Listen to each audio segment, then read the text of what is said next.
time for coffee chats with Charlie. Welcome to Coffee Chats with Charlie. May your coffee be as strong as you need to be. Today we'll be covering a more serious subject than usual, literacy rates in Nigeria. Yes, Taylor, literacy is no small topic.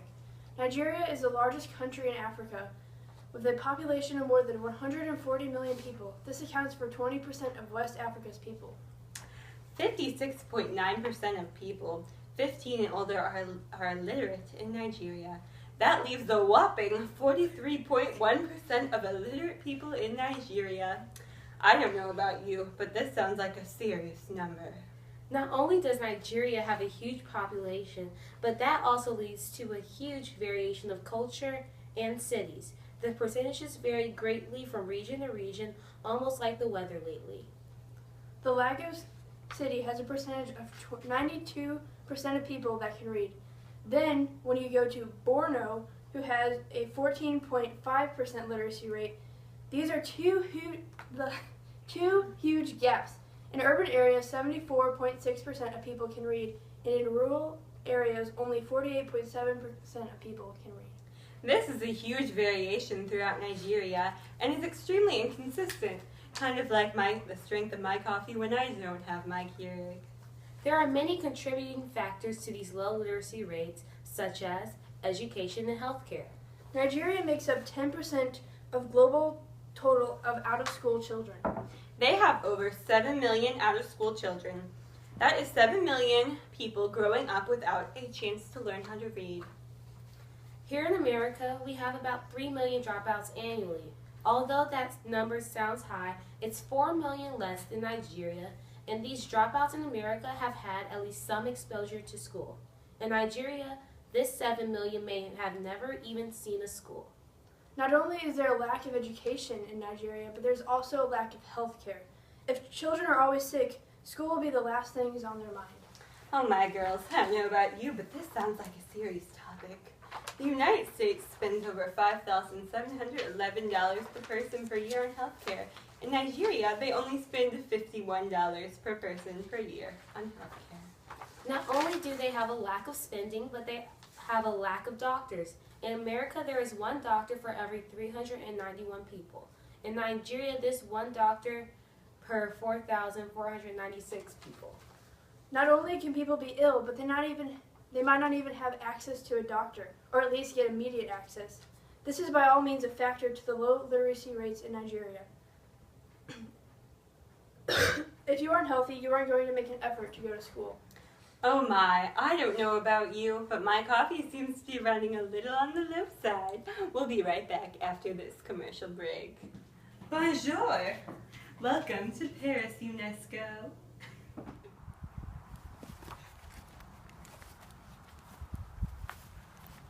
Yeah, that seems about right? That's right. Maybe.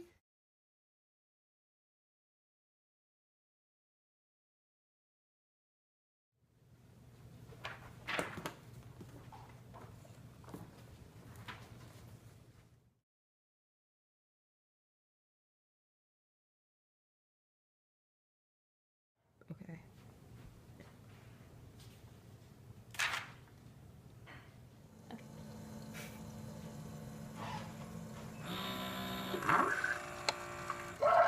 Keurig, the sponsor of your morning rush.